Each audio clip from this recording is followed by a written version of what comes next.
Good afternoon, ladies and gentlemen. I would like to welcome you very warmly to this 14th time Economic Forum, taking place again online this year only, unfortunately, but I'm very much looking forward to hopefully seeing you all again personally then in 2023. This is the panel discussion, Financing the European Green Deal, how to steer investments into the greening of the economy. And looking at the subject here, the European Green Deal and the twin green and digital transition are the major projects, the most important projects of the actual European Commission. The European Commission has set goals for climate neutrality by 2050 and 55% CO2 reduction by 2030.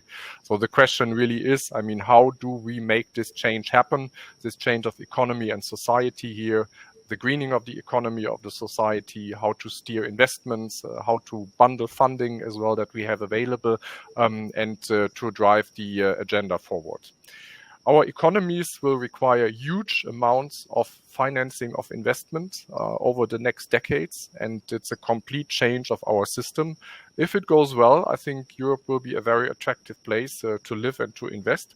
So we all have to pull our act together and to work towards that goal. The panel that we have put together today is looking into this, and I'm very happy to welcome two distinguished speakers that we have with us. First, it's Kyriacos Charalambous. Kyriacos is a member of the cabinet of EU Commissioner Johannes Hahn, and Mr. Hahn is responsible for the budget. And I would like to welcome also Andreas Brunsgaard. Andreas is a leading advisor to DI. This is the Confederation of Danish Industries. And Andreas is also a member of the EU Sustainable Finance Platform. So welcome to you both, and thank you very much for joining. I would like to start with another point, because when we planned for this discussion, we were certainly not aware of the recent invasion of the Ukraine by Russia, which we condemn from the industry side very, very strongly. And we really hope that there is a way to find peace again in Europe over the coming weeks. And we need to pull our act together also and help the Ukraine in that situation. So I think it's a very, very important what we have seen over the last couple of days, that the European Union really stands together in that very difficult situation. And this development that we are seeing here for the moment, I think will also be taken up by the two panelists in their comments. I think we cannot have a discussion, let's say, on energy, on climate change, on the Green Deal for the moment without looking into recent developments that we have seen here. But I would like to start with Kyriacos and with the outset of this European Commission, because when the European Commission started and announced its plan for the Green Deal, the twin green and digital transition, I think it looked as if we would have a good, let's say, good months and good years ahead of us in order to steer these things really proactively. So I would like to ask you, Kyriacos, because many companies are participating who are also not so strongly day-to-day following what the European Commission is doing in that field. Can you give us a brief overview on what actions the Commission has taken already here on the basis of the Green Deal, and now in this year, 2022, how you would rate progress and success so far? Kyriacos, please. Thanks very, very much, Olivier. Good afternoon, everyone. I think December 2019, when the European Commission, the von der Leyen Commission, had just took office, and the first act was to adopt the European Green Deal. It's a little bit more than 2 years, but it already feels as if it's that was a long time ago. At the time, the objective was to put at the core of our economic development model the concept of sustainability. As you have said, it became clear that business as usual was no longer an option. So we had to change the way we're doing things, how we are behaving, how we are consuming, how we are producing, how we are thinking and not thinking, but how we are reacting as a society. 2 months after the adoption of this strategy, and while we're trying to roll it out, we were confronted with COVID. And in a way, COVID forced us to change our behavior. So no longer work was from the office, but from home. the shopping became predominantly online. Government services became digitalized to the extent possible. So a lot of these things were already there, but the COVID forced us to upscale the digital side of things. And I think COVID brought the realization that indeed we have to change things, and we have to try and see how we recover from the economic impact of COVID and in a resilient way.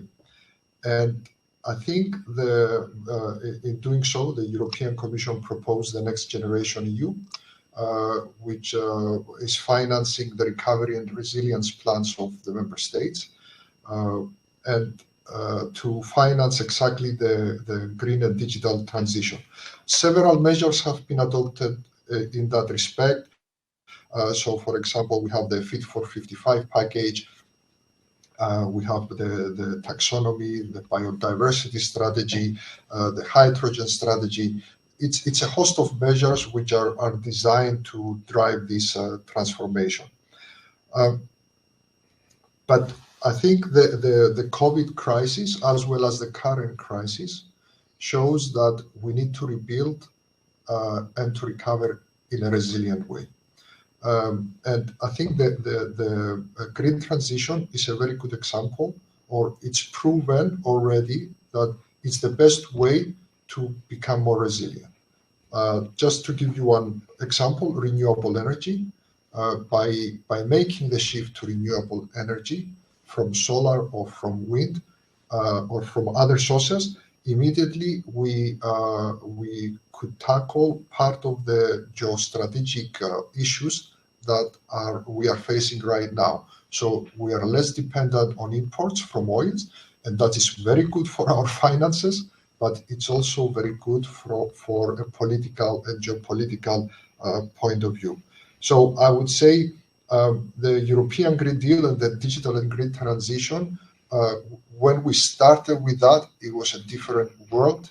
And I think since then we had two major crises, the COVID crisis and its consequences, and now Putin's invasion of Ukraine and those consequences. And I think we see that the solution or the way forward through those crises is indeed the green and digital transition. Mm-hmm. Thank you, Kyriacos. If we look at the financing side, I mean, of all of this, because as I said in the beginning, a lot of investments are needed, and member states usually have to take investments. There have to be private investments, has to be a mix of public and private investments. I think the European Commission can mobilize some funds, and here we had, you already mentioned that the national recovery and resilience plans, and last year the European Commission via the Next Generation EU fund provided also money to member states, but with the provision to use it also for the green and for the digital transition. If you look now, about a year later, after these funds have been provided, I mean, how is the situation for the moment in Europe? I mean, has that plan been successful? Is there any best practice in European member states where you would say, well, they are doing this particularly well, and it could be an example also for others? Are there any experiences or any observations you can share with us? Yes, indeed, I can share with you, not so much in terms of implementation, because the plans have been adopted throughout 2021, and the implementation is only starting in a way. But I can tell you already that all the plans are very ambitious. To give you a broad overview, the recovery and resilience plans, they must have at least 37% earmarked for expenditure for projects that mitigate climate change, for example. Now, the plans that we have approved already, 22 out of the 26 plans that have been approved, they overachieve the target and they go up to 40%. So that is 177 billion euros for measures to support climate change mitigation. If we look into the digital side, the target there was 22%. the plans that we have approved already, they reach on average 26%. So that's 117 billion euros. If we look into what the plans are financing, in a way, some indicative actions, there is, of course, the charging stations, electric or hydrogen charging stations. I think that's one example that everyone can relate to these days. But then we have renovation of buildings, whether this is private houses or public buildings. Then the renewable public transport, whether this is for cycle paths, or whether this is modernizing rail and tram networks, and their electrification and their digitalization of the management, so smart systems for traffic management, and of course renewable energy. On the digital side, even though a lot of these things, it's difficult to see where the digital ends and the green begins, but on the digital side, we have the digitalization of business and services, public administration, skills for the digital age, because this is where we need to improve a bit, and then developing and deploying advanced digital technologies, the open cloud and things like that. The electronic IDs and electronic signatures, it's another example I can mention. So across the board, all these things are there, and you can see all these are projects that can indeed transform the way we do things. Mm-hmm. Thank you, Kyriacos. And I think there's also some potential for cross-border, cross-country projects as well. So I think this is very positive. It doesn't stop at the border then. We are also from the industry side trying to look a bit into that and encourage also companies to cooperate there. Thank you. Moving over to you, Andreas. As I said in the beginning, you are a member of the EU Sustainable Finance Platform.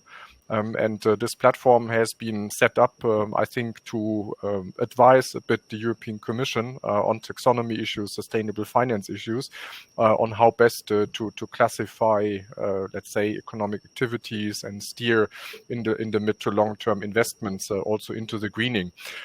What, in your view, are the short and the medium term consequences of the EU taxonomy? How will that change the way we live and work in Europe? And what are also, let's say, long-term consequences that you anticipate for the industry? So what does industry and companies have to take into account? Absolutely. And thank you very much for the invitation to participate here today.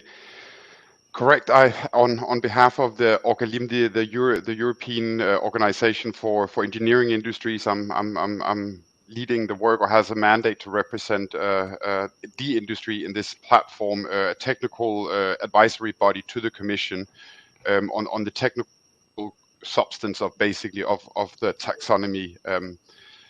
So I've spent actually a great deal of time on the taxonomy in the last 18 months.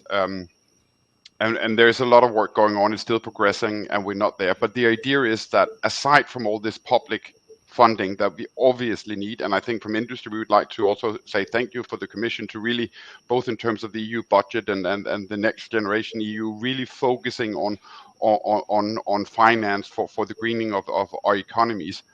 But that aside, even with the amounts that are allocated at national level by national governments, is far from enough to reach the target set, not just in climate, but I should add also in the wider sustainability agenda. So we need the capital sort of markets to play a bigger role here. We need to incentivize capital flows to invest in these policy objectives that we had set at European level. And the taxonomy, in short, is the principal tool by which the Commission is proposing to do this, as sort of a classification of what is green, what is sustainable, and then in addition to this classification, then there are mandatory reporting obligations, both on companies, but also on the investors. They will have to disclose how big a share of their investment portfolios are associated with sustainable investment. And the idea, and I think we see the first indication of this also to answer your question, is that this will create a pool in the capital markets. Short term for companies, this is a completely new regime. Most companies, to begin with, it's only the large listed companies that will be covered by the reporting obligations. 6 months ago, they had no idea. They didn't know how to address this. As a member organization, industry organization, I've been in contact with most of the biggest companies in Denmark. They are very professionally. They did not know how to get about this, how to report these, collect these numbers. So there is a hurdle in terms of getting it right, getting started with this new these reporting obligations. So that's sort of on the administration side. But we're also seeing that they're being contacted by their investors now. Their investors are asking, what do you anticipate your taxonomy score will be? Taxonomy score being this measurement of how sustainable a company is. Obviously, because the investors, be that institutional investors, equity funds, etc., they, aside from return of investment, also want to display that they are, or showcase that they are supporting the green transition. So short term is it's not easy to get started with this reporting exercise. It seems to be having the intended effect. That would be the sort of right now assessment. Moving forward, I think you see the reaction on the capital markets. They are taking this tool, using this tool to qualify where they should place their investments. And we will see increasingly that more funds are going into green bonds, etc., based on the classification in the taxonomy. So I think some businesses will redirect their business operations so as for them to qualify within the sort of performance level set in the taxonomy, so they can brand themselves towards investors as sustainable. That will be a competitive advantage. So I see it slowly moving that way. Mm-hmm. Thank you, Andreas. I mean, you already mentioned how the companies are looking at that for the moment. I mean, in our own organization, in ZVEI, also we have set up a working group, a task force on sustainable finance, on taxonomy, because we have so much information that we need to share, and we have a lot of SMEs and mid-cap companies as well, and they need to be made aware of what's coming over here. They have many questions, and I think also not all questions can be answered by us, but we can provide some platforms for exchange. But what I also realize is that there is not really yet a market for helping them or consulting them as well. Even larger companies have problems to find some good advice there in the market because there simply isn't enough. I mean, what would we need to do? I mean, to better support them, to help them? And shouldn't we think also, if we talk about, let's say, new reporting requirements, shouldn't we think also about some delays here, or to give companies a bit more time also to adapt to that, knowing the situation that there is not enough expertise in the market available? How do you see that? Maybe also a bit from a DI perspective, do you have any experience here or any best practice as well? Indeed, I do, both from sort of a national, the advice I give to our members, but also in the conversation of the expert group in the platform. To be a bit critical, then the taxonomy, the first part of the taxonomy, which addresses climate, as well as the reporting obligations, were adopted on the 7th of December, and they came into force 1st of January. That is not a lot of time for a company to sort of set up these internal reporting systems, because it's not an easy exercise, as we've already discussed. That said, the Commission did actually allow for a gradual phase in. So the first year of reporting is somewhat easier, is only half the reporting obligation. Only from next year will the full reporting obligation come into force, and that will, I think, be another. There will be another issue there we need to address. The Commission is keenly aware of this. That there is, even with quite detailed reporting sort of instructions in the delegated act setting out the reporting obligations, there are still many unknowns. There are still many interpretations that we need to sort of have fixed. And the Commission is now issuing guidance both for companies, but also for the financial actors who also have to report. So they're putting out these frequently asked questions that can help us some way.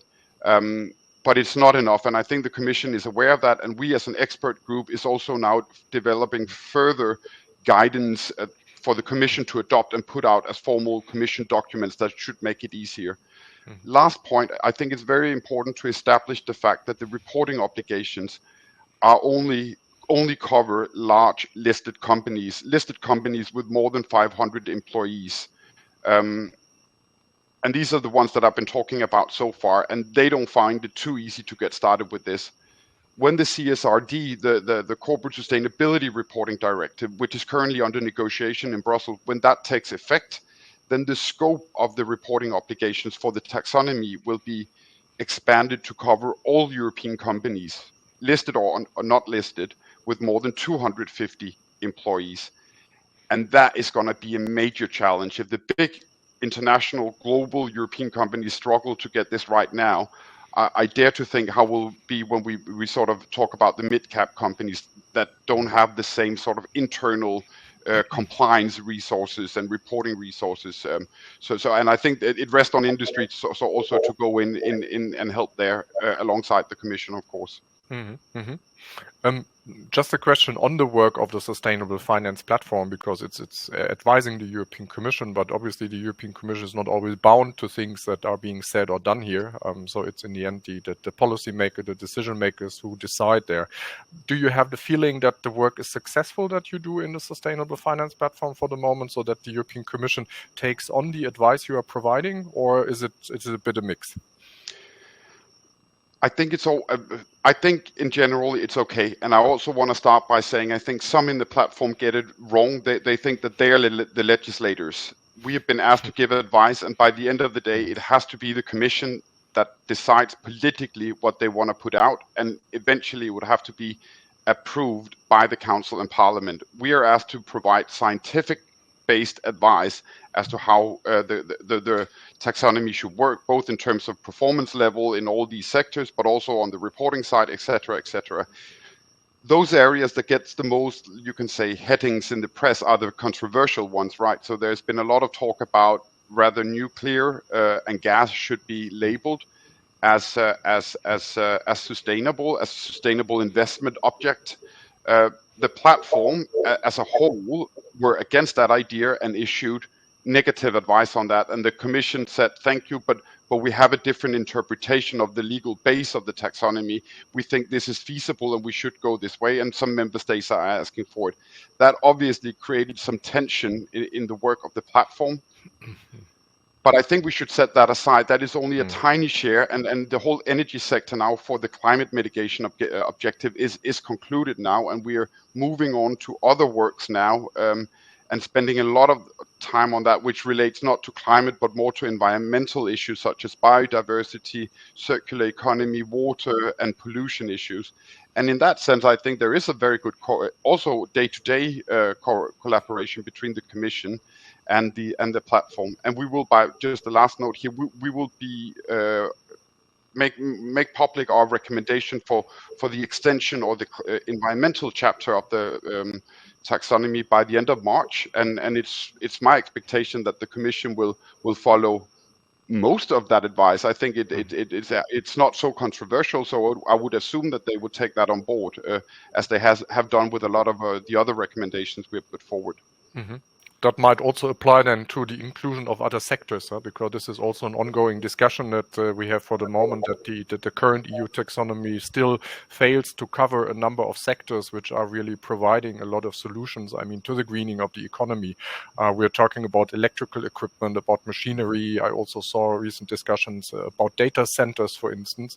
Are you confident that this will be taken up by one of the next revisions also of the delegated acts, of the regulations that are being provided over here, or do we have to do more also from the industry side, so that the European Commission has a full picture of what kind of industries are really providing towards the greening of the economy in Europe? I'm very glad you're asking me this question, because this is where I've not been so involved in the gas discussion or the nuclear, but this exactly on the technology side. How do we address technology, enabling technologies, as we call it in the context of the taxonomy? That's been my main focus, I would say, and I'm also glad the Commission is here and hopefully will listen in.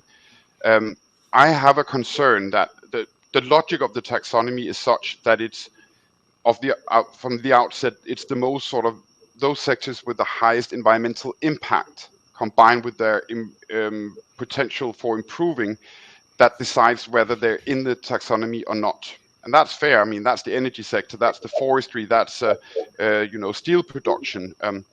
But all those sectors would not be able to transition if it was not for those technologies that the sectors that I represent, that you, Oliver, represent, could provide them with technologies, green technologies for electrification, for insulation, for et cetera, And I'm not sure that the platform, at least, I'm more confident with the Commission, hopefully, the platform does not seem to fully recognize the important role that enabling technologies, rather that be machinery, that will be electrical equipment, etc., that they get the full recognition in the platform, in the taxonomy. And if they don't, we risk that funding will not come that way.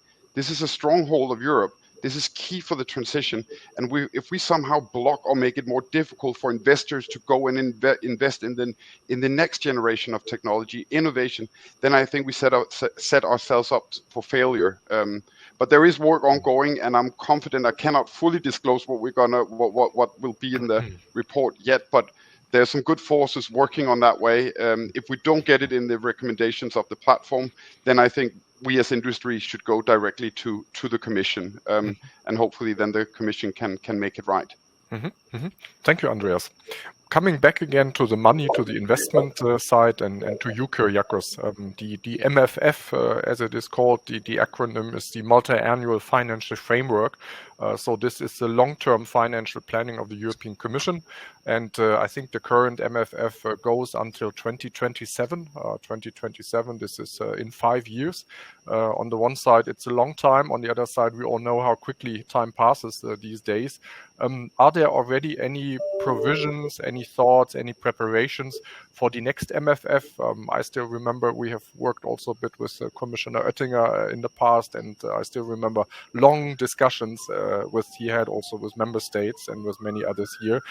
Are there already, let's say, some considerations, some plans for the moment on any pillars, on any areas for strategic investments as well, to follow up the Green Deal agenda and the green and the digital transition?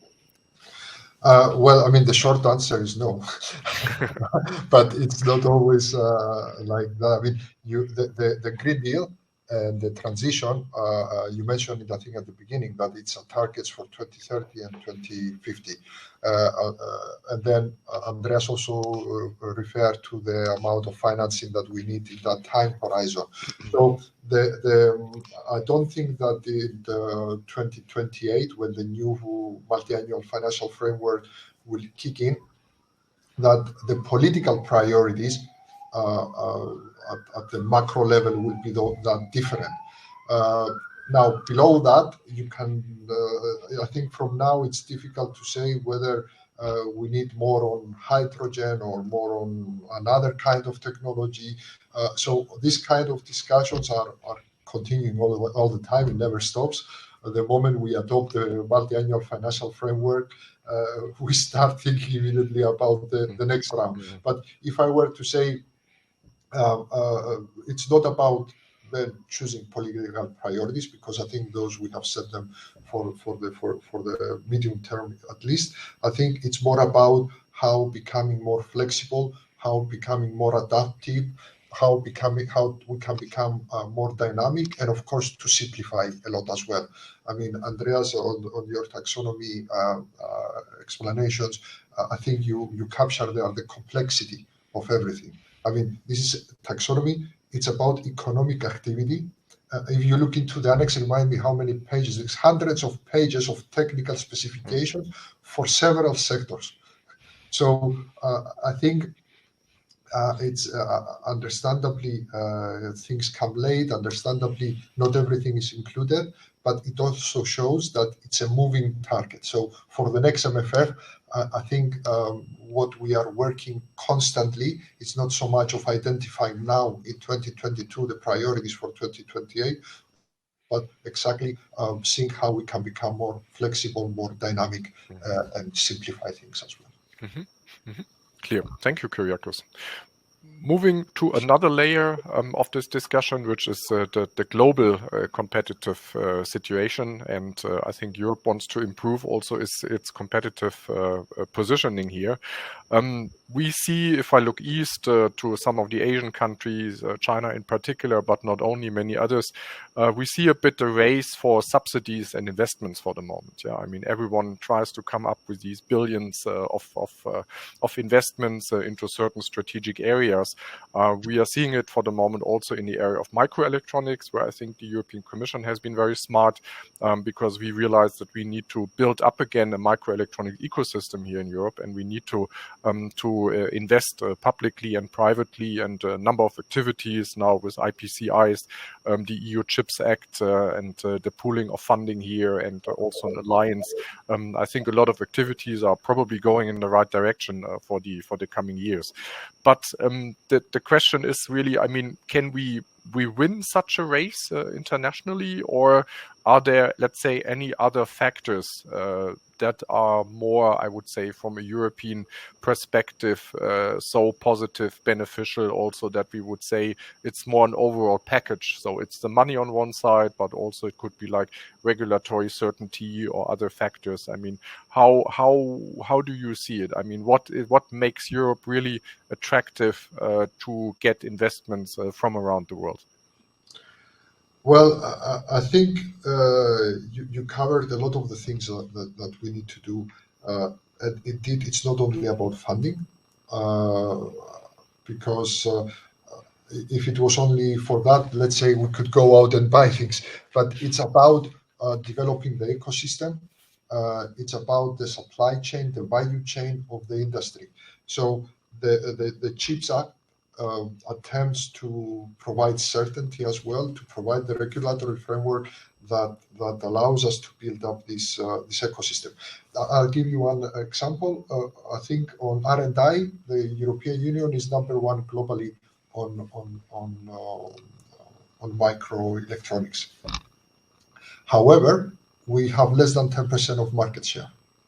So it's about building on what we are strong at, and then seeing how we can act strategically, and the concepts like strategic autonomy, concepts of open competition, and then how we compete with companies that receive subsidies from their governments. It's how we address all these issues in order to be able to build up the ecosystem. So it's not about the attractiveness. I think we have elements and strong elements to build upon, and I think it's more a question of connecting the dots, and this is what we are trying to do. Thank you. Coming also to the international dimension and to Andreas and to the taxonomy, are you aware of, let's say, similar developments on setting up such a system, on sustainable finance, on steering green investments in other parts of the world, in any other regions or in any other countries? I mean, are you aware of any developments there, or is Europe more in a unique position for the moment, and maybe others will follow at a later point and do this as well? What's the situation there for the moment? Absolutely, work is going on in several regions, both to the east and to the west. But I think it's fair to say that the project, the taxonomy, or the classification of sustainable finance in Europe is by far the most ambitious, both in sort of vertical and horizontal. So the breadth of activities that are covered in our classification, I think, at least from the outset, was meant to be the gold standard, and we're also first movers. While work is taking place in other regions, I think the hope is that they will be looking to the work that we're doing here, and I think that is where Europe should be. We should be in the front here, and then adding to that the reporting obligations. is unique for Europe. I think the other, it's a classification system that investors can use if they want to on a voluntary basis. We're setting it up as a mandatory reporting regime in Europe, and I think that's really where the pull in the market is going to come from. So I would say we're by far most advanced, but we're not the only one working with incentivizing capital flows towards sustainability. Okay, thank you, Andreas. I have two small last questions actually, and then I think we have to wrap up already the discussion that we have in that panel today. Question to you both, and I would start with you, Kyriacos, first, and then to you, Andreas. I mean, financing the European Green Deal, are we on a good way? Would you say yes or no on that? And the second question, I mean, to what extent are we seeing consequences of the Russia-Ukraine war on our climate and energy policies here? I mean, will this war, this situation that we are facing for the moment, will it foster the implementation, speed up the Green Deal agenda, or will it delay it? I think it would be very interesting to hear your personal view on that. Well, I always like to be optimistic and see the silver lining. On the financing of the European Green Deal, I think it's not so much about the public money. I think, and Andreas has addressed that, it's about private. You need to lure in the private investments. And this is where taxonomy is very important. And this is why you need to give incentives for the private investors to come in, for the companies to change their behavior, and of course the consumers. And I think this is the important thing. The consumers demand greener products. And that is shifting. So I think we are in a good way for the financing of the European Green Deal with the private investment. The consequences of the war, yes, as I said, I like to see the silver lining, and I hope when eventually this terrible things comes to an end, and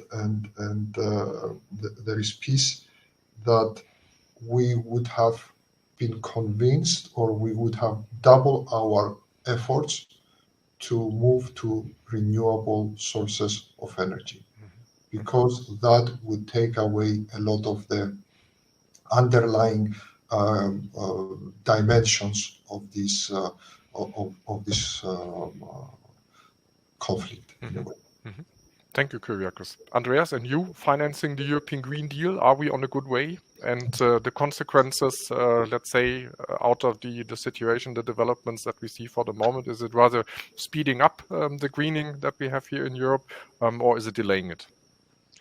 I think I'm going to follow the same optimistic line. I think in terms of the recovery fund, EU Next Generation, the budgets, also what we see in member states, public funding, it's going in the right direction. We need the private sector, and I think that's where we're working at now to get the private sector more involved. And that's not just for 1 year, that will have to go all the way to 30, and from there on to 2050. Without the private sector finance, this will not happen. In terms of the current situation, in Brussels, we've talked about energy sort of in a triangle. You have security of supply, you have competition, and then you have the climate, sort of three objectives that you need to balance. What I see now is that two of those, security of supply and the climate objectives, are aligning, that we will have to move away from the dependency of Russia. And I think that will spark energy into the climate objective, as just mentioned before, in terms of more renewable capacity in Europe, but also in the energy efficiency agenda. There are gains to be had there in the industrial processes where we can save a lot of energy that is not too expensive. So I do see it as an alignment of objectives that will accelerate the political will to move even faster. Thank you, Andreas. thank you, gentlemen, for participating to the discussion. I think we have to come to a close, and thank you for sharing all your insights, the information and your assessments. I believe this was very useful, and I hope it was also very useful for our audience, which we cannot see, but they can see us, and I hope they could take a lot of information out of this panel. And we all hope, obviously, coming back to the war that we have in the eastern part of Europe, that a peaceful solution will be found very soon, and that the people can live peacefully again here in Europe. So I think we have to continue to do that. It's good that we have Europe in such a situation, I have to say, and it's good that we have the European Union, and we need to have a strong European Union, and we need to continue all from the industry side, from the political side, from all parts of the society to keep on having a strong European Union as well, in particular in these difficult times and situations. Thank you very much. Stay healthy. Have a good afternoon and take care. Bye-bye.